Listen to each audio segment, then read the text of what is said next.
Yesterday, which was July the 22nd, I had the pleasure of interviewing the creator of Flat Earth Clues, Mr. Mark Sargent.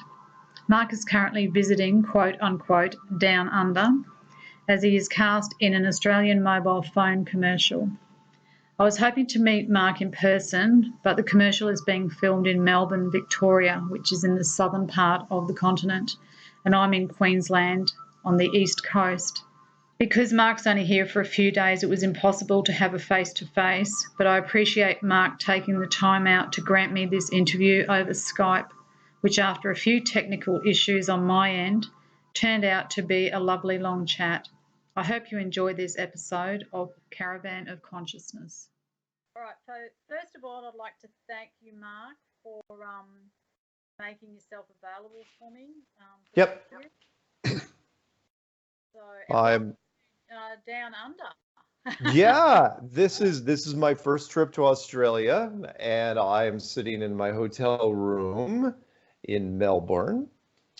And I don't start shooting the commercial that I'm here for until tomorrow afternoon. So I'm having a few rum and cokes and relaxing after a long flight and talking to you. Yeah. How was the flight? I was going to ask you. It is a very long flight, isn't it? 15 hours. Yeah. So it wasn't so bad. I was a little nervous because they're literally sitting right next to me. Was a young couple with an infant that was just over 1 year old. And then behind me was a 2-year-old. And then across the aisle from me was another 2-year-old. So I was a little nervous going into this flight because I figured they just tag team me and I would go insane by about the 10-hour mark. And for the most part, they were okay. Although the 2-year-old behind me was very chatty, obviously Australian, and he kept talking about, his mother kept reading him a story, and he was saying something to the effect of, and then the kangaroo then jumped, and he kept repeating that over and over again, and I so wanted him to finish the sentence, I wanted to just lunge over the seat behind me and was like, What did the kangaroo do next? Tell me.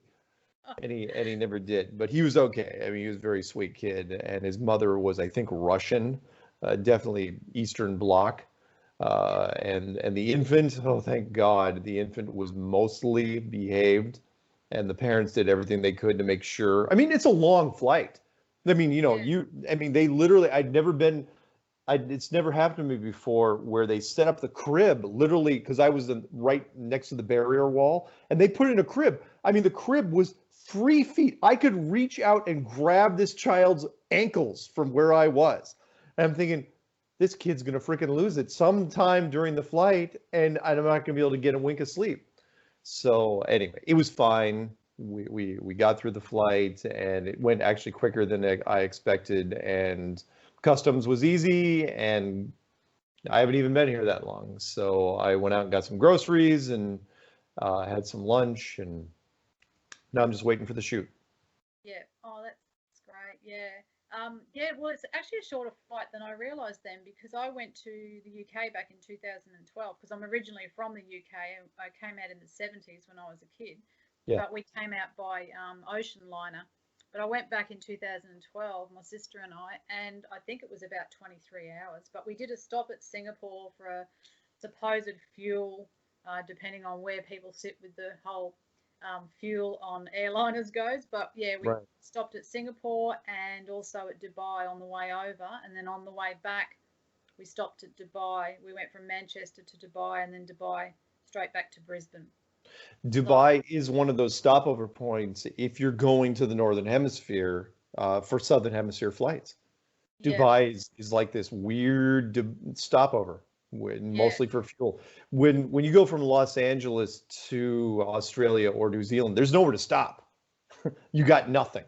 There's literally nowhere you can go to stop unless you're going to stop at Hawaii, and that's kind of pointless. So for us, yeah, it was because I just went to New Zealand recently as well. I went to the New Zealand Flat Earth Conference. Yeah. And that was almost the same amount of time. And this one about the same. Yeah. Yeah, yeah, because, well, New Zealand's not that far from us. Actually, they reckon it broke off the side of Australia a few millennia ago. Oh, sure. And New Zealanders are basically Australians anyway, so we've got most of them over here.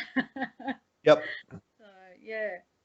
All right. So, probably a lot of the stuff I'm going to ask you, you've already answered a gazillion times on multiple, hundreds of interviews you've done. But just for my little audience here that may not know who you are or what you do, if you want to just maybe, well, we'll start from when you first got into the flat Earth, because that's what you're basically known for, I guess, across the plain is, Sure. yeah, the flat Earth clues. So, how did you stumble across the flat Earth?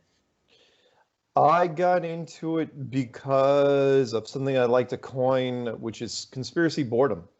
I'd looked at just about every conspiracy you could think of from about the mid 1990s up until about 2014, and had an opinion on just about everything, and didn't. I could comment on just about every conspiracy you could think of, and never thought to look into flat Earth, because everybody knows that flat Earth is ridiculous. It's silly. Why would you ever look into it? And that's when the worst mistake I ever made was looking into it in the summer of 2014. I said, oh, okay, flat Earth. I can check this off my bucket list, knock it out in a weekend, piece of cake. Not a problem. 9 months later, in February of 2015, that's when I decided to make the Flat Earth Clues. And it was basically a cry for help. I put it out to the internet hive mind, because the internet hive mind is very, very intelligent. And so February 10th, 2015 is when I first came up with Flat Earth Clues. And I honestly thought that somebody would shut me down, and they didn't. And that was 4 years ago. And here I am now in Australia, tomorrow, I'm going to start shooting a television commercial where Flat Earth is going to be endorsed by, a major company down here. So, with the commercial, just sort of sidetracking to that for a minute. yeah. How did they find out, or how did they approach you? I don't know. In fact, I'm going to be asking them tomorrow, considering what I'm getting paid to do this. Yeah. is like, how did you guys, I mean, they said they saw the documentary, and I believe them for that part, but I don't know who's responsible. I mean, I know there's a casting company, and there's a production company, and there's a whole lot of other companies that belong to this whole group. I mean, the call sheet's got to be 100 people long of the amount of people that are involved in this particular project. So I don't know, other than when I was down in doing the New Zealand conference, for whatever reason, I was doing a lot of New Zealand interviews. I think I did 8 or 10 interviews when I was down during the New Zealand conference in New Zealand, but there was a whole bunch of Australian companies that also contacted me, including the Today Show and other Australian radio stations. And so they had noticed some of those, but I seriously don't know who in the end was responsible for the initial connection. So hopefully I'll get to find out. I'm sure I'm going to meet some of them, because they got me this far. Yeah, it's probably a closet flat earther that's I was thinking the exact same thing. I was thinking, it's like, okay, what is it, one of our own? Because as you know, and I'm fond of saying, we have people everywhere. Yeah. And it's possible that we have people inside certain places that I mean, I've seen it. I mean, look, we have a percentage of people in just about every group you can think of, and why not in advertising and or marketing. So hopefully, I get to find out, and maybe they'll whisper in my ear, it's like, I'm one of you, or Hail Hydra, or something like that. Yeah. So can you disclose what the ad's about, or are you still signed to the... I unfortunately am signed to the non-disclosure agreements, which means I can't. I can only tell you that it's a mobile phone company. Yeah.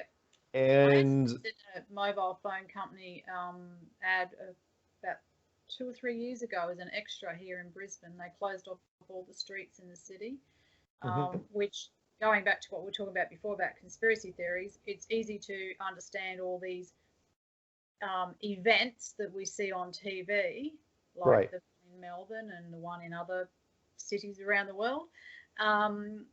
because, yeah, when I was in this ad a couple of years ago, it was for one of the big mobile companies over here, and they pretty much closed off about 4 or 5 of the main streets. There was about probably 6 blocks right in the centre of Brisbane was closed off completely to the public, and there was just all its extras and all the main actors and the camera crew and the cars, so they obviously had to pay a lot of the companies that had to close down for the day and things like that. So there's a lot of logistics that goes into it. But huge amount. Yeah. This one isn't going to be so bad. Most of the stuff that I'm shooting here, like tomorrow, I'm only doing still shots for the magazines and billboards, and then on Wednesday, I'm doing the main video stuff. But it's all interior. It's all studio. Oh yeah. So we're not doing any exterior shots. It's a fairly simple concept. I totally get it. And I told him even before I came down here, I said, look, I will not do anything that will paint the flat Earth in a bad light at all. And in fact, I was really clear about this. In fact, I even helped, because I can write from time to time. I said, look, when it comes to wearing any particular thing that talks about the Flat Earth Society or global, anything like that, won't do it. Because, I'm going to catch some hell for this anyway. Because, there's going to be people say, oh, you're selling out, man. You used to be about the music and whatever. Yeah. I totally get that. And that's fine. But remember, I warned people a long time ago. I said, look, when Flat Earth reaches a certain tier of numbers, when we can generate the amount of interest, when we can trend, we're going to be asked to do some of these things. For God's sakes. Getting it into the mainstream, which is ultimately what we want to do anyway. Because we were on the cover of Newsweek just last month in June. We made the cover of Newsweek, which was one of my early goals anyway. Newsweek and/or Time Magazine. In fact, I was really surprised that Time Magazine, they've been surprisingly quiet over this whole thing. But Newsweek Magazine, they sent one of their guys and infiltrated the Denver conference. And so, we made the cover. Hey, fantastic, great. So, I don't feel bad. This particular commercial, I'm hoping this leads into others for other people. And, I'm grateful that I got a chance to do this one, even though I'm not even officially done with it. But if it leads to other opportunities, what the old saying is still true, and that is even bad publicity is free. It's good publicity. Yeah. It's publicity. Yeah, it's publicity, period. The official saying is what I would just say, which is even bad publicity is free. But people, I know it's been translated, which is even bad publicity is good publicity, which is true, more or less. It's a more positive saying, and I don't mind. It's like, look, as long as the community benefits from it. In fact, I was just shown something earlier today, which was that I didn't even know that Mad Mike Hughes, the Rocket Man, the guy, he was on Fox News up in the United States just recently, just a couple days ago. Oh, and it was a horrible interview. Oh my God. I saw it for the first time, like only a couple hours ago. It was like, it was a terrible interview, but again, it generates interest. People will now look into it because of him. So great. Yeah, because the more people that are talking about it, and the more mainstream people that are exposed to it, it's just a numbers game. It's like the 100th monkey syndrome, and eventually the scales are going to tip. And not to say that everyone that hears about it or sees it is going to jump straight on board. Right. You're always going to get people that are going to dig their heels in and have to be dragged kicking and screaming into the next millennia or the next awareness of humanity, or however you want to put it. Right. There's going to be a lot of people left behind, clinging to that globe when we do become the way it is taught in schools, back to teaching the children the truth about where we are and all that sort of stuff. There's still always going to be people that are clinging to the lie. But I guess what I'm trying to say is the more we get it out there, hopefully the scales are going to tip at some point, and we're going to get somewhere with being able to bring it into schooling, and even as an alternative, so that the children have got a choice like they do when it comes to religion and spirituality. You know, you hope that you give the children enough of a broad spectrum of things to look into, and then they can make their own minds up. So it'd be good if they could do the same with the flat earth and the globe earth and look at both sides and then make their minds up. Agreed. And what I've been trying to warn the mainstream media, and they don't listen, which is that every time they attack, it's like shooting wooden arrows into a bonfire. From a distance, oh yeah, it looks like you're doing something, but really you're just adding wood to the fire. That's all you're doing. But yeah, keep it up. I don't mind. Yeah. I don't mind at all. So getting back to the clues, getting back to where we first started. So you did the clues. Yes. And they came out there was one episode at a time initially, and then you packaged them all together so that there's one long video now. Mm-hmm. Have you done a book? Was there talk of you doing a book, or you've already done a book? I did. As a matter of fact, I just finished my second book. So the first book was really, a publisher out of London called me, and after I did the first set of clues at the end of 2015, beginning of 2016, and they said, hey, can we turn your clues into a book? And I was kind of busy. I was like, sure, do I have to do anything? They go, no, can you send us the transcripts of the clues? And I said, sure. And honestly, I didn't think anything of it. I honestly didn't think for a second, Amanda, that they, because producers call, and it's like, whatever. So, but then I get a box in the mail, and it's my, it's the book in the Flat Earth Clues in book format. And they actually turned it into an audiobook as well. So I was like, great, fantastic. And then only recently, the beginning of this year, Robbie Davidson was bugging me, from Celebrate Truth, and he said, "Hey, are you ever going to write a second book?" And I was going, "Oh, I don't know. I mean, I don't know if anyone really needs it. I mean, there's been so much content out there when it comes to flat Earth."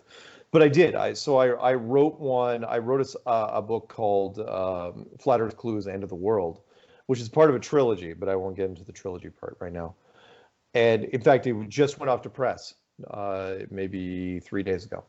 So I'm crossing my fingers. In fact, the first copies anyone will see will when the UK conference happens over near London, which is being done by Roxanne, Glenn, and Robin.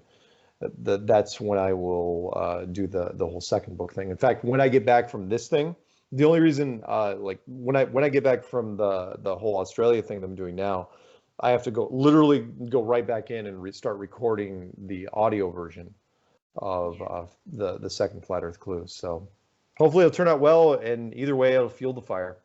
Yeah, that's great. And where are they available? Amazon. Yep.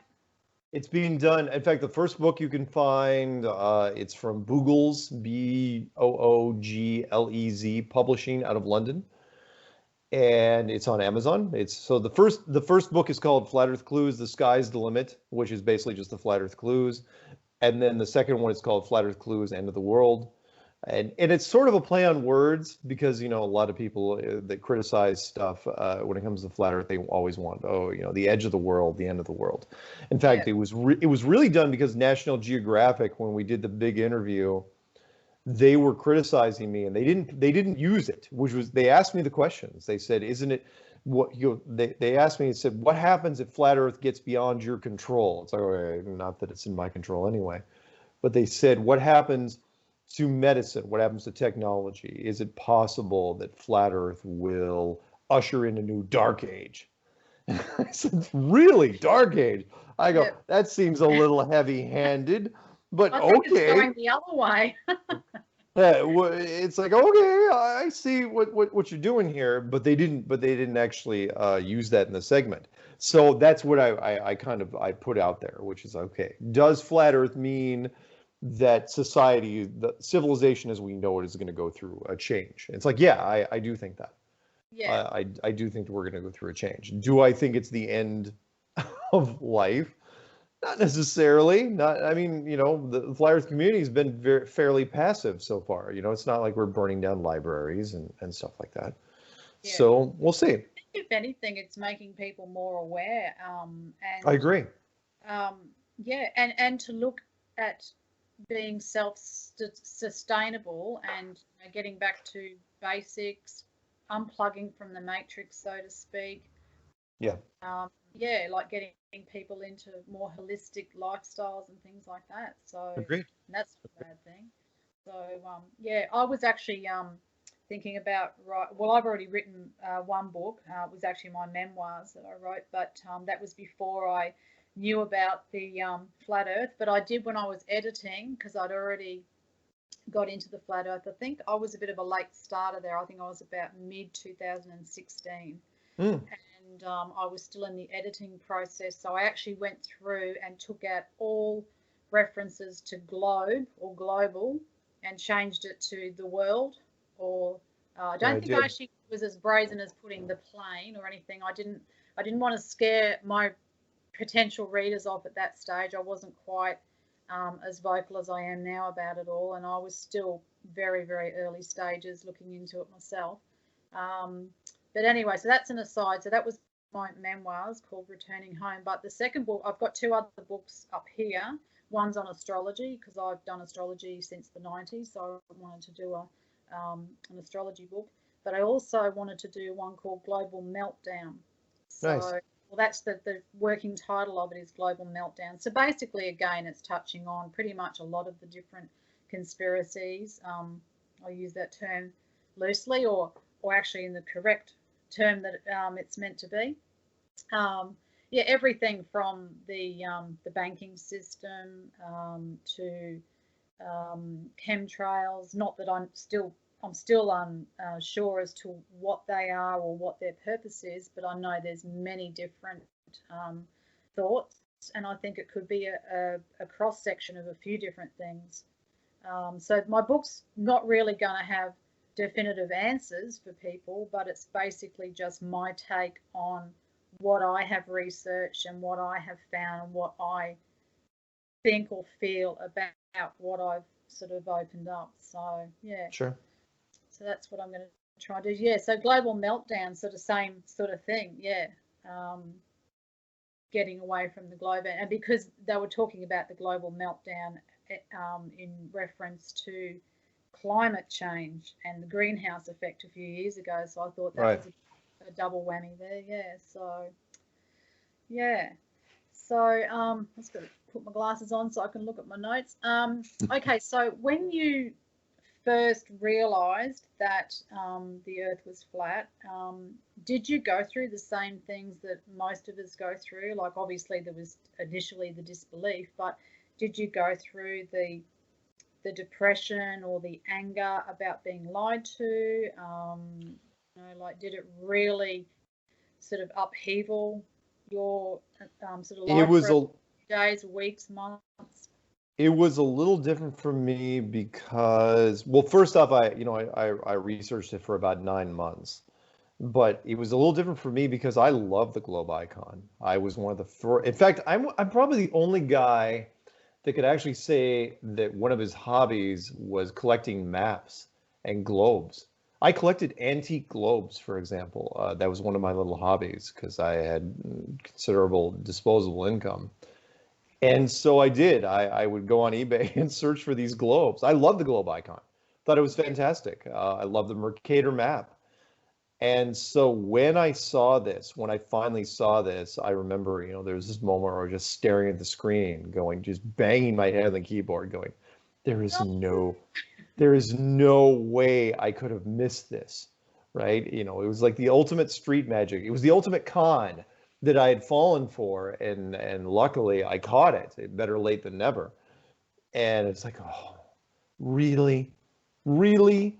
And in fact, I even made a challenge to myself. I said, when I was starting to build the clues, if any of the clues, when I was doing the research, pointed into a different direction other than the flat Earth, I would have said, okay, that's it.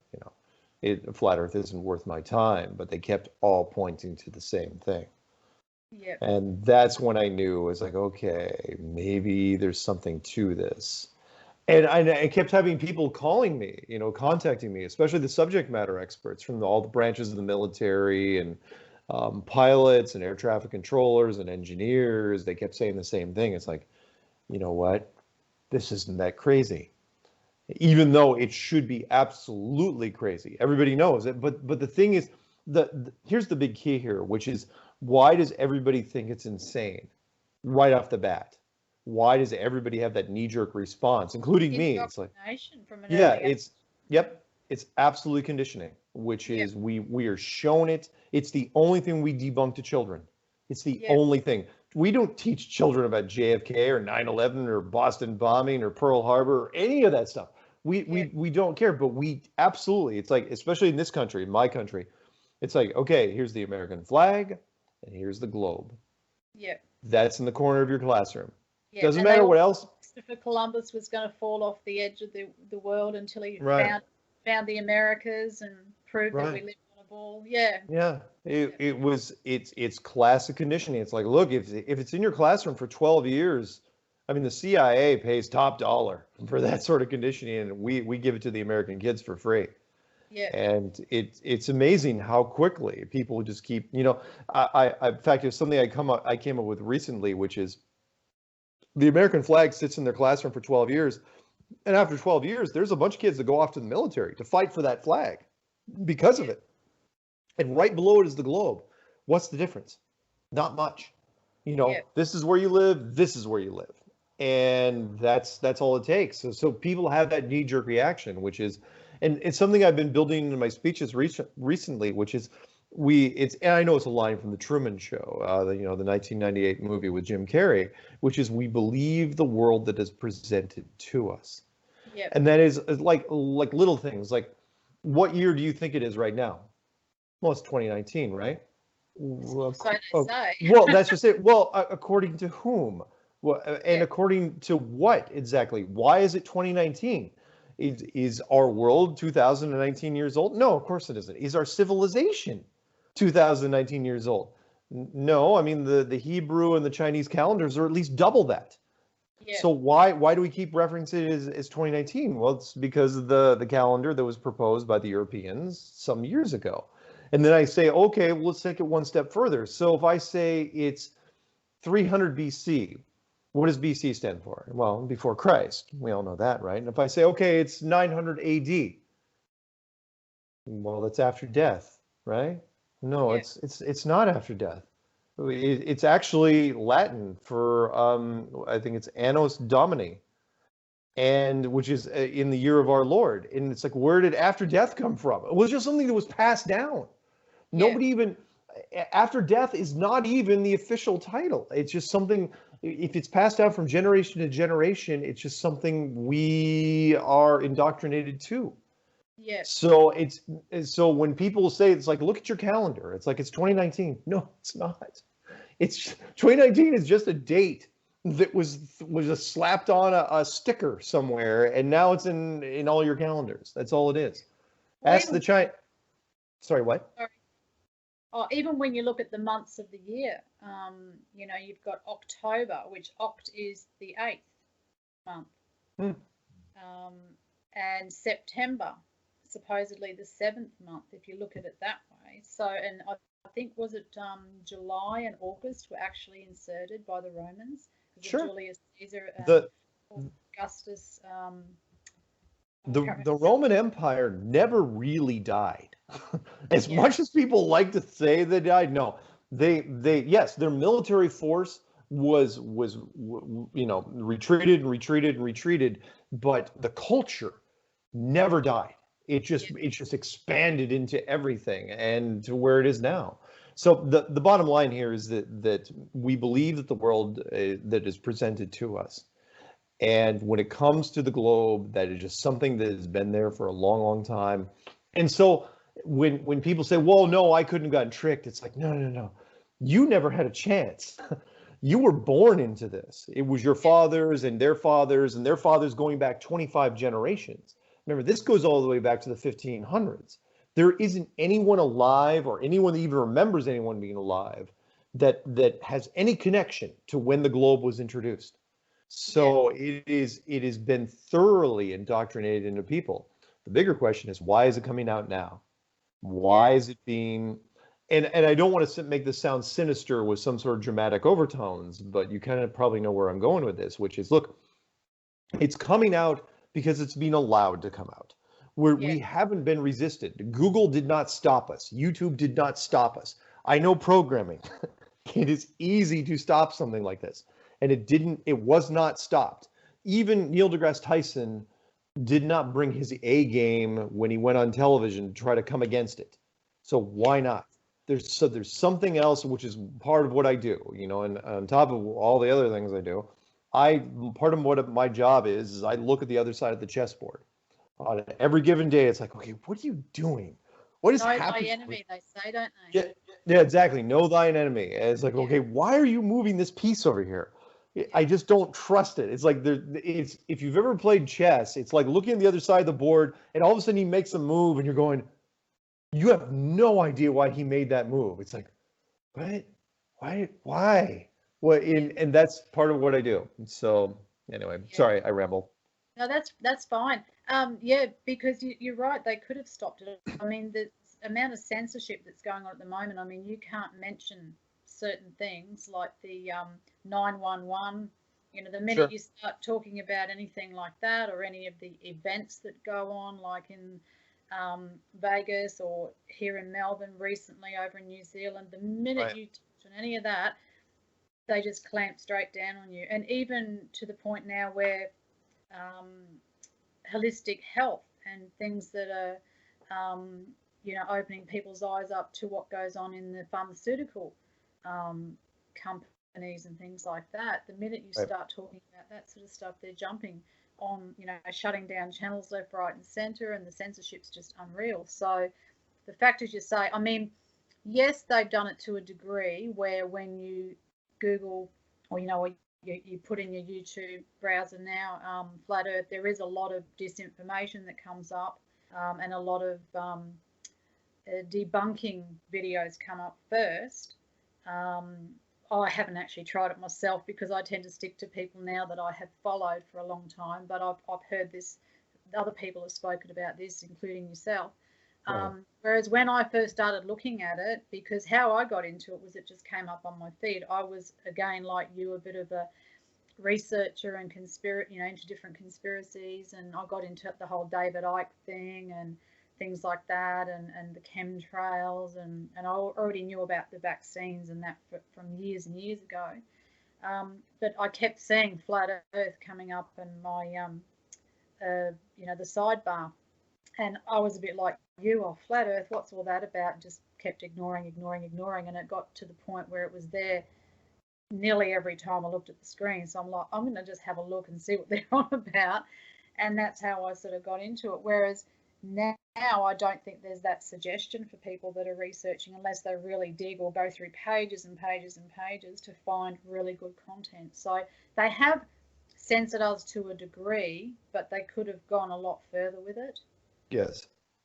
It's something I've been telling people recently, which is because I know a lot of people have been claiming censorship. And believe me, I'm not defending Google or YouTube. I'm just saying that, look, they've helped us for the last 3 years. I mean, just blatantly helped us. I mean, it's like recommended for you on the sidebar.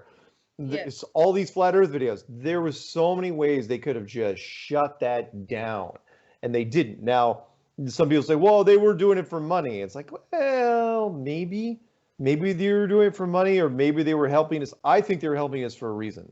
I think this is coming out for a reason.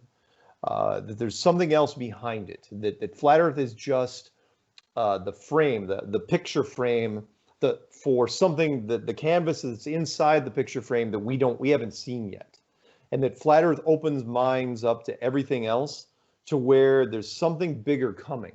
To use a boxing reference, like flat Earth is the left jab before the big right hook. And it's like whatever's coming is bigger than flat Earth on its own. There's a bigger concept coming along, and not to mix analogies too much here, but it's not that YouTube was hitting the brakes on us as much as they were just letting their foot off the gas pedal.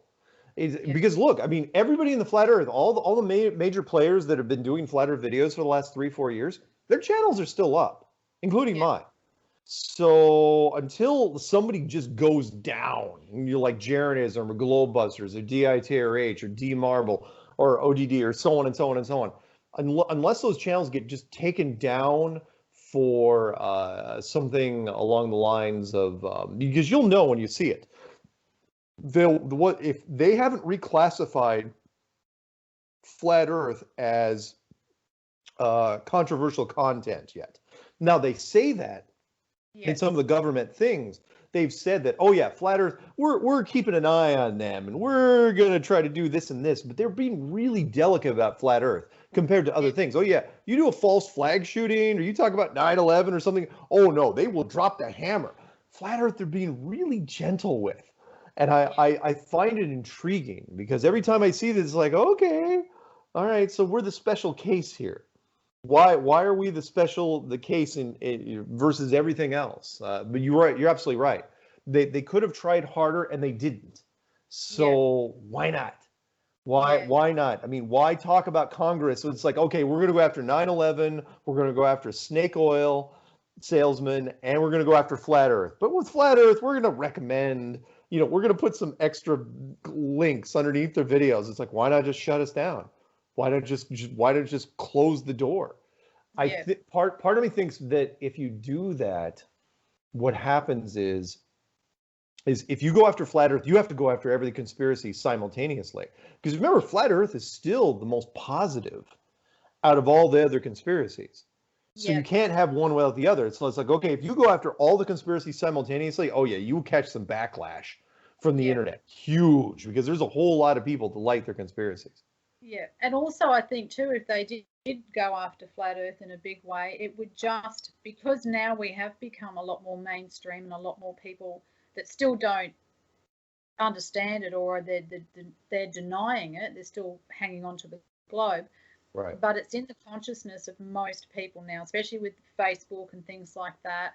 I mean, 97 or 98% of my friends and family are still clinging to the globe. I've only got a very, very small select group of people in my circle alone and within my friends and family that are now opening up to the truth of flat Earth. Right. But people are seeing it on their feeds, whether they're into it or not, they're seeing it. So, but I think if they shut us down completely, all that's going to do is spark interest in the people that poop-harders, because they're going to go, well, if it's so silly, why did they get censored so bad? Right. Yeah. In fact, it was something I put in the book recently, which was, and now I don't mind because I'm not outing her. When I was talking about celebrities, I said that there's a great little story. If you remember one of the Hollywood celebrities, you know who Amy Adams is? Amy Adams, no. Lois Lane from the latest Superman. She's been a redhead. Yeah. Okay, she hates flat Earth. She absolutely hates it, and I mention this because she came out during an Oscar party, not this last one, but the year before, and was just railing against it during this Oscar party in front of a whole bunch of A-listers in the United States. And while she was doing that, she was converting other flat Earth, she's converting people, because whether you love it or hate it, if you bring up the topic and you have some sort of passion one way or the other, well, you're going to have people, it's like, okay, why are they so angry about this? Why does she hate flat Earth so much? They're just going to start looking it up, and then they're going to judge for themselves, which is one of the great things I love about flat Earth, which is love it or hate it, you cannot ignore it. You can't just be like, it doesn't really matter to me, I don't care. Everybody's got an opinion on it, one way or very few people are on the fence when it comes to flat Earth. So, in fact, there was a producer that I talked to at least a couple of years ago now, and he told me that, he goes, producers, as a rule, they do not care whether you love or hate a topic, as long as you're talking about a topic. And flat Earth is the epitome of all those, which is nobody, there's so much conditioning that you either, as you know, most people, including me, start into flat Earth just hating it. It's like, oh, this is a terrible topic, I hate it so much. And then you soften up and soften up. It's like, you know what? It's not that bad. I actually like flat Earth. And then you look at the other people, it's like, why don't you like flat Earth? And then it's one of the drawbacks of getting into the topic, which is you forget what it took for you to get to that point where you Yeah. flipped, and then you're looking, it's like, oh yeah, I could totally flip that guy in like an hour. It's like, no, you can't. Took you No. 2 weeks. Why would you think you would flip him in an hour? And I mean, I keep telling people, it's like, do not go to family gatherings and sit down at a table and say, yeah, by the way, I'm in a flat earth now. It's like, Yeah. don't do that ever, ever, ever. You'd be better off saying that you were a gay heroin addict Yeah. than to say that you were in a flat Yeah. earth. You will Yeah. get actually a better reaction, because Yeah. people will say, it's like, wait, so we should think about committing you to some sort of mental institution. Yeah. Because with, at least with heroin, you know what to expect. And if you're gay, you know what to expect. Flat earth, it's like, what am I supposed to do? You Yeah. know, with you, you're a nut job. So, Yeah. It's but funny because it just reminds me when I first stumbled across it in 2016. I think it was about May 2016, mhm. and I made the mistake of running it by who I thought at the time was probably one of the most intellectual and knowledgeable and intelligent people that I knew. Won't mention names, whether it was family or friends. I don't want to give anything away. But anyway, I went to this person that I had right up here as far as IQ and everything else, thinking surely they'll be able to tell me, you know, what they think about this. And their response was, "Oh, you've found flat Earth only just now. I knew about that ages ago, but oh, don't go down that rabbit hole. It's very, very dark, you know." Like he said, I've you know, can look at both sides and see really good points on both sides, but he said, no, close that door. You don't want to go there. It'll take you to very dark, deep places that you just don't want to be. And I'm like, oh, okay. So I thought, and it wasn't until later I realised, well, here we go again, the indoctrination. You know, here I am thinking I'm doing the right thing, going to the most intelligent person, and they're probably the most indoctrinated, because it's usually people that have, you know, gone to university and things like that have got a lot invested in how much they put into their education, that they're not willing to let that go. Right. If Yeah. you have a master's degree in any physical science or higher, Yeah. there's nothing I can do for you. I mean, you, until mainstream tells you outright, they Yeah. will not, there's nothing you can do for them. Yeah. All you can do is be like, well, sorry. You know, sometimes the indoctrination is just too much. Yeah. It's just too much, because remember, I mean, especially people that spend you know, a lot of money and time in education, you know, they've Yeah. got a lot of stake. What are you going to do? I mean, you're basically telling them, oh yeah, by the way, all those things you studied in school, yeah, Yeah. they're not worth the paper they're printed on. And what Yeah. do you think they're going to do? They're going to be like, what are you talking about? You're going to, because they'd have to admit to themselves they wasted a whole lot of time. Yeah. And nobody wants to do that. And I don't blame them. So luckily there's not too many of them out there. Yeah. It's funny too, it just reminds me when I went to my high school reunion quite a few years ago, there was a guy there who was a bit of a brainiac at school, and he was telling us at the school reunion, whether it's true or not, I don't know, but I took him as face value because I never thought he was a bit of a porky pie teller. But apparently he became a scientist, and he was telling us that he was working for a company here that were subcontracting to NASA, and that they had found life on Mars, like microorganisms on Mars. And I bought it. That was back in 2000. I think it was the year 2000 or 2002 or something like that. So, yeah, bought it hook, line, and sinker. And yeah, now I'd like to think, you know, if he's had stumbled across, well, obviously he probably does know about it. I'm pretty sure pretty much everybody now, as I said, through social media, has at least seen the term flat Earth. Yeah, so I'm wondering now what he's thinking, but as you say, he's not going to, you know, people like that don't want to let go of. No, Yeah, they don't. Again, it's okay. I mean, there's going to be people, I mean, think of how many YouTube channels now are dedicated against flat Earth. yeah, And part of them are doing it just because for the hits, yeah, because it's like, oh wow, I get more hits if I go against flat Earth, which is fine. You know, I get that. yeah, But there's others that are just diehard. They just will not. you know, the 5 stages of acceptance, which is denial, anger, bargaining, depression, and then finally acceptance. There's some people out there that will not get past denial. They cannot do it. They barely even get into anger. They're never going to go into bargaining. It's like, because that point they're almost admitting defeat. And so it's like, nope, it's not flat. You know, it's not flat. It's not flat. I'll just keep making videos against it. It's like, all right. Yeah. Don't want to know. And what I try to tell people, and I'll even tell them, and I've done it many times, which is like, fine, I'd love 1,000 more like them. Keep making videos against us, because all you're doing is adding fuel to the fire. All you're doing is you're pointing at something that shouldn't be pointed at and saying, don't look at this. In fact, I can't wait. It's going to happen. Mark these words as predictions, prophecy, as it were, which is one day flat Earth will absolutely be labeled by some sort of government group as taboo. And once you do that, it is over, because human beings love taboos so much, especially kids.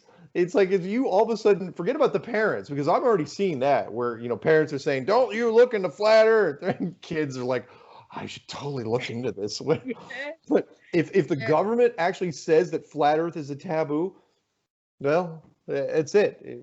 There's nothing. It will be unstoppable. So by all means, keep bringing it on. Yeah, and you're talking about the youth too. We can segue into that, because I was going to mention earlier about you know, how we can actually get word to the youth, because I think it is. You know, I mean, I'm in my early 50s, so no, I don't see it. Oh, thank you. Yeah, so there are people that are in our age bracket and older that have come to this awareness and opened up to the truth. But I think if we get the young people and the children and the generations that are coming through now, if we can really target them, that's what's going to turn the tide, I guess, for us at the end of the day, because it's, you know, long after we're gone, if there's still people with the global propaganda attacking the young minds coming through, well, everything that we've tried to do in our lifetime is going to be futile, basically. So I think we really need to aim a lot of our direction towards the younger generations. What are your thoughts on that? I will tell you what I've been telling people in the globalist community, which is, you don't have to worry about the kids at this point, because we already have them. The U.gov survey proved this 2 years ago, which was when, you know, the U.gov survey out of London, which they surveyed 10,000 Americans, because that's what you do, and asked them about flat Earth again, because why? And, you know, so why were they doing the survey in the first place? When you got down to the 18 to 24-year-olds, already a third of them were already doubting the whole globe thing. And remember, they can't survey anyone under the age of 18 because it's a whole child thing. But the 12 to 17-year-olds, I can already tell you, because they were contacting me during that time. And as the demographics skew younger, our ratings go up. Because why? Why not? Because they're more pliable. Plain and simple. We've seen it time. I mean, after the documentary came out, Behind the Curve, I had so many high schools and middle schools and universities contacting me on a regular basis saying that, hey, you know, are you willing to talk about this? I'm sure, I'd be happy to talk about it. Completely unsolicited. They were all, you know, it's like they were, again, the reinforcement hadn't taken hold. And so they were already looking at us. And I think, in fact, I talked about this in the last chapter of the book, which was that Flat Earth has now jumped from the internet to a campfire story, meaning we don't need the internet anymore, technically, to spread this story, because it's such a simple concept, which is, look, 2 syllables, flat Earth, right? It's kind of like what I try to tell people is like the English language. English language, easy to learn, really difficult to master. Flat Earth, same sort of thing. Easy to teach, difficult to master. So there's lots of people teaching flat Earth. It's like, oh yeah, have you heard about this flat Earth? And of course they get lots of the details wrong. There's lots of there's misinformation being thrown around everywhere, but it doesn't matter, because the initial concept is, oh yeah, flat Earth, look into this, they point different directions. Yeah. It's absolutely fascinating to watch kids get into this because there's like they're open minded. It's like, really? Could it possibly be? It's like, yeah, yeah, it absolutely could be. And And it would be exciting for them, as it is for some of us adults too, sure, because like for so many years now we've been taught that there's no more land, that every speck of land on the planet has been discovered, apart from maybe some little dark recess in the middle of the Amazon jungle or something like that. But right, been everywhere, we've done everything, we know what everything is, we know what the stars are and the sun and the moon and how far away they are and all this sort of stuff, and what makeup the planets are made of. Some are gas, some are rocks, blah, blah, you know, they know everything. So right. there's nothing for us to learn, nothing for us to explore, nowhere for the imagination to go. Once you let go of all that and you realize that, hang on a minute, we actually don't know a hell of a lot about where we are, No, other than it's not a spinning globe. nope. So it opens up so much more for the imagination and for discovering new things, and which I think is so exciting, you know, for everybody, but particularly for the young minds coming through. Agreed. Agreed. Yeah. We're at that stage now where I've kind you've used the 100th monkey effect before, but I think we're almost there, where there's so many people that are into this, and people ask me time and time again over the last at least 2 years, which is, why is flat Earth spreading the way it's going? Why does it just keep getting bigger? I love it when people say, "Oh, flat Earth is dead. It's waning." It's just like, really? I heard that in 2015. And then, this happened, and then this happened. And it's like, look, last month we made the cover of Newsweek. Don't tell me it's dying. It's Yeah. just getting bigger and weirder. The reason is because here's the point blank reason why we're even speaking right now, is because flat Earth is now easier to explain to people than the solar system model, the heliocentric model. Yeah. Flat Earth is an easier concept, and people are suckers for easy. Meaning, I don't want to say that people are lazy, but it's true. People are lazy. People are lazy. I mean, the art Yeah. of war, the reference from the book The Art of War, which is people are like water; they always take the path of least resistance. Mm-hmm. That's a nice way of saying that people are lazy, and it's true. And that is, if all of a sudden you have a group of people on one side, a group of people on the other side, and you introduce a concept to them and say, oh yeah, by the way, here's a concept about the solar system model. It requires geometry and trigonometry and calculus and some quantum mechanics and all sorts of other fun little things that you're never going to get. Yeah. Or you could go with this flat Earth model. Elegant, simple, efficient, all these other things that are built into it. So easy to understand. What do you think they're going to go for yourself too? Yeah, experiments you can literally do on the ground. You don't need NASA. You don't need rockets. You don't need a Hubble telescope. You don't need any of that stuff. What do you think people are going to do? Why do you think it's spreading? I'm half expecting, I'm not kidding you, Amanda. I'm half expecting in the next calendar year to be subpoenaed. Mark my words, it may happen, by the United States government to sit in front of a Senate subcommittee and explain myself. I'm not kidding. And you think, oh, that's far-fetched, right? That's never going to happen. Really?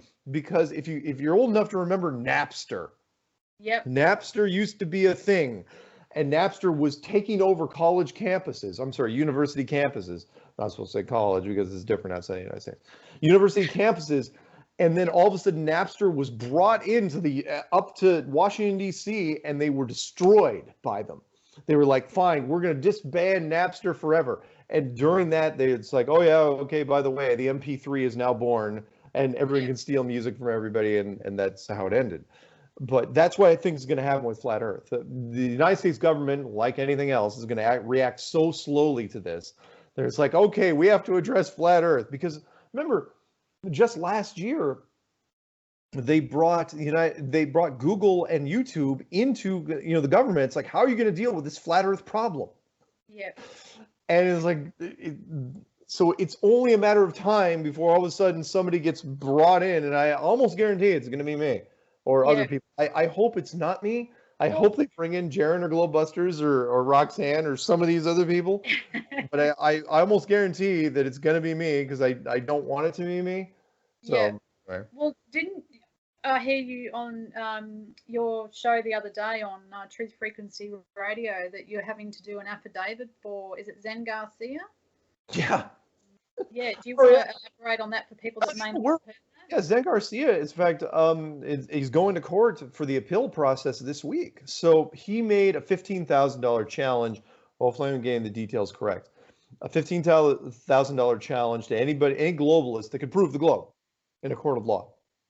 And some guy came forward and says, "Oh, I'm going to prove it." And Zen just overwhelmed him with all this information and shut him down. And the judge says, "Nope, ruling for flat Earth," right? Which is kind of a big deal. A little surprised the media didn't cover this. Yeah. And the guy said, "Okay, I'm going to appeal this." And so Zen grabbed one of my subject matter experts, a 30-year surveyor, a guy named Ray Goodwin, great guy. And so Ray flew down to Georgia, and they're going to go do this thing together. And Zen is using actually one of the chapters from a new book as reference material to hit the judge with.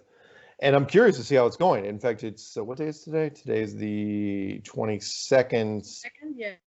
And he is going to, by the 20, I think it's tomorrow. Actually, they're going into court. So Yeah. I'm curious to see. But yeah, I was going to do a formal affidavit, but Zen is actually just going to take some of the stuff from my book and use it in his presentation, which is good. You know, great. Have fun with it and get funky with it. Yeah. But I'm hoping that, but it's a big deal, which is we're already. That is a really big deal. That to have And flat Earth in a court of law. in a court of law, and it's over a guy who is basically getting greedy. It's like, I want my $15,000, and so he was trying to sue again. Out of all the people to sue, Zen Garcia is not the guy to sue. I'm hoping that the ruling is in our favor, and great. If it does, I hope it gets some media attention. But what I have learned during my journey for the last 4 years is that everything for a reason, and everything is going the way it should be so far. I mean, the path that has been laid out before us, not that I'm going down the religious angle right now, but the path is laid before us is exactly what it should have been in the first place. The story is perfect, and I'm just, again, humbled to be a part of it. Yeah. Well, that's a good segue into another question I was going to ask you about. Do you think it's a spiritual awakening that's also brought this to the fore? Like, could there be, some force? Obviously, there's a creator that's created this place. I mean, I've never been religious, but I've always considered myself spiritual, and I knew that we were created and that there is a God, or whatever word you want to use. There is an almighty power that's bigger than us. Do you think maybe this has come out and is continuing to snowball because it is that spiritual awakening that humanity has been sort of destined to have for such a long time? Yes. Yeah, I do. I do think that there is a spiritual aspect to the flat Earth which is undeniable. Which the most obvious being, I mean, of course, there's economic reasons and there's academic reasons, but the spiritual side of this is really, really strong. And it doesn't just touch on one religion. And I don't want, I'm trying to be fair here, which is, look, there's 5 religious houses in this world. Buddhism, Hinduism, Judaism, Islam, and Christianity. Christianity, of course, has the edge out of the 5 because the King James Bible, or whatever Bible you want to, back, there's so many stories that point towards a flat Earth. But doesn't matter what religion you are tied to, all of them point towards the same thing, which is that it was built. And it was built in a certain way. And if it was built as some sort of circular dome structure, then it's not really organic. And if it's not real organic, well, then there's a creator. Okay, you only got a couple roads then to choose, and that is an older, advanced civilization that's much more powerful than our own, or the divine. Yeah. Take your pick, because one man's advanced civilization is another man's deity. Yeah. And it's like either way, you become, including myself, way closer to the whole spirituality angle of existence than you were before. I was that way. I mean, I was the epitome of that, where I fell away from the church and got into tech and got into tech support and got into everything that was technology. And if you're highly into technology and science, you don't care. It's like, God, whatever. But this snapped me right back into it. And Yeah. we have seen this time and time again, to where there are dedicated Christian, in fact, the next conference I'm going to, which is at the end of August, which is the Take on the World conference, that is a Christian conference. And they have multiple flat earth speakers there. Yeah. And they have all told me the same thing. The heavy Christian people that are into flat earth, they have said they have never seen a recruiting tool to the church more ever than flat earth is, because the default model of the flat earth screams out creator. And if that's it, well, I mean, is I don't want to necessarily squash people's beliefs. Does flat earth kill atheism? No, but it really hurts their ranks, because to be a true atheist and be into flat earth is almost a total incompatibility. Yeah, I think the only way that somebody could sort of cross both of those roads would be if they were into like the simulation theory. But even then, there would have to be something. Or and I'm one of them. No, I'm a huge believer in simulation, because remember, I came from the tech world, and I've seen things in science that live. But I am the first to say that God is a programmer. God. We didn't invent code. Don't think you're arrogant enough to think that God. We have used the tools in our lives to describe God. Right? Before we had power tools, we said that God worked with a giant hammer and with simple stone carving tools. Now, we never said that God used a skill saw or a press drill or any of those things. But look, when it comes to code, when we got into the technology world, don't think for a second that we invented that. If we can think of code, God is the ultimate programmer. And so for me, so sorry, to your point, simulation, if it isn't, and I actually said this, the back part of the book, which is, if we are a flat world and it's enclosed, there is a high degree of probability that it's a simulation. And if it's a simulation, who was it built by?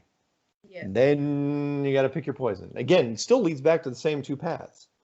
And I'm a big believer that's like, look, there is a much higher power than ourselves that is divine. And at that point, you got to pick your side.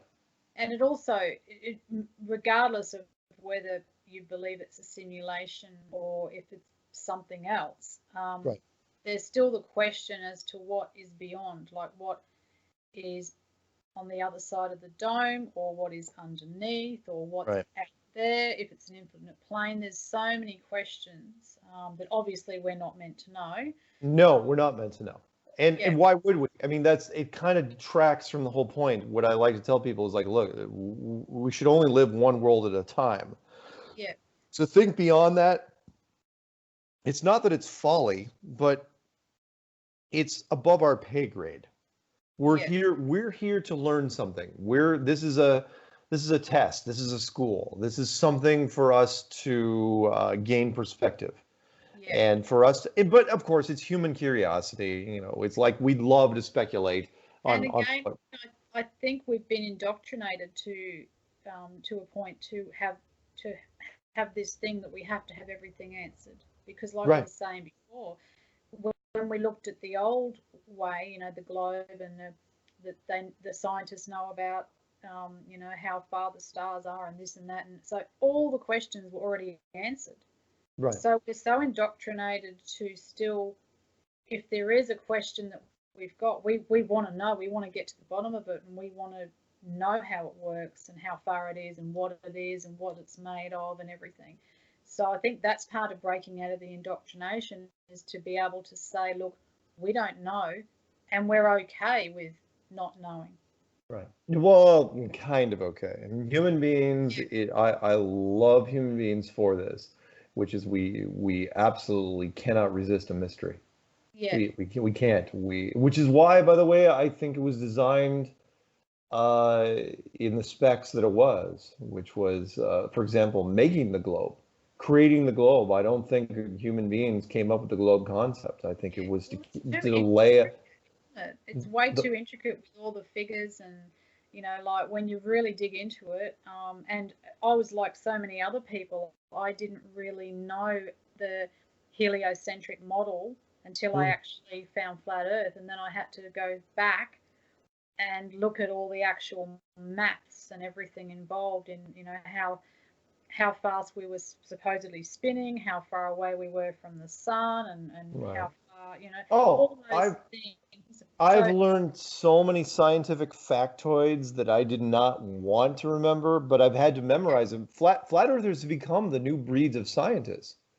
We remember more factoids than a lot of the globalists out there, because we have to, because that's where we started. It's like, okay, we learn these factoids and then we use them to shut everything down. Yeah. Just a little side note here, getting off flat Earth. I've got another question to ask you. I don't know whether you've been asked before, possibly. The Mandela effect. Have you looked into that, or what are your thoughts on that? Or the Mandela effect? Yes. The Mandelta effect. The Mandela. Ah, see what I'm doing? See what I'm doing there? Yes, I have, as a matter of fact, and I do believe in it, but unfortunately, it is one of the most unprovable things ever, because it boils down to human memory. We don't have the technology to record human memory up until now. Do I believe that people? Oh no, trust me. Some of the men. Wow, I'm gonna screw it up. The Mandela effect. Some of the Mandela effects things. Oh no, I'm a big believer in. Interview with, a vampire. The Berenstein Bears. Look, I Am Your Father, and so on and so on and so on. There's so many interesting things, and what I try to use as, in fact, it was interesting because I used in my, I think Flat Earth Clues 12, which was called Realize, which I try to tell people about perspective, and I use the black dress, white dress example, which we all know from some years ago, which was like, look, you could put people, there, I think it was 7-3 or something like that, where there's some people that would see the white dress and some people would see the black dress, and you could give them polygraphs right then and there, give them lie detector tests, and they would absolutely pass because they see exactly what that is. So if somebody says that they remember something, look, I've dealt with technology for too many years. I know there are certain signs that are happening with our reality that seem to be overlays, echoes, shadows of other potential paths that we've been on. And for some reason, it has bled into certain parts of the population, deliberately or not, which has added a whole nother layer of mystery, because people are seeing this. And who knows, maybe it's a good thing. Do I think the Mandela effect is a bad thing? No. I think at the very least, it opens people's minds up to different possibilities, which is like, look, go ahead. I think for me, it opened up the, which I already kind of knew through my spiritual sort of processes throughout my life, but the fact that we create our reality, like mind over matter thing, what you think about, you bring about, all that sort of stuff. But also, I think for me, it brought it down to earth more, that reality is malleable and it can change, and nothing is set in stone. But yeah, I was affected. I think the first thing I stumbled across, apart from some of the ones that you just mentioned before online, but for me personally, I'd always bought Bragg's apple cider vinegar. I don't know whether you have it in the States or not. We don't. Oh, okay. Well, there's an apple cider vinegar called Bragg's. It was B-R, I think it was double A-G-S or B-R-A double G apostrophe S, apple cider vinegar. And I'd had it for years and I knew 150% it was Bragg's. All of a sudden, when I started looking into the Mandela effect, it came up as one of the things that had changed, and the S had dropped off and it was just Bragg. So I thought about the rebranding, people go on about, corporations rebrand Sure, and it do new happens. logos and whatnot. So I actually emailed. I still had a bottle in my cupboard, and lo and behold, my bottle in my cupboard that when I bought it, it said Bragg's. When I went to the pantry and looked, it was Bragg, and I was just beside myself. So I got the contact, and I emailed them, and I said to them, "When did you change it from Bragg's to Bragg?" And they said it's always been Bragg. We never had the apostrophe S. I don't know what you're talking about, and that just floored me. And I'm like, oh my God. So yeah, and there's been so many more since. So yeah.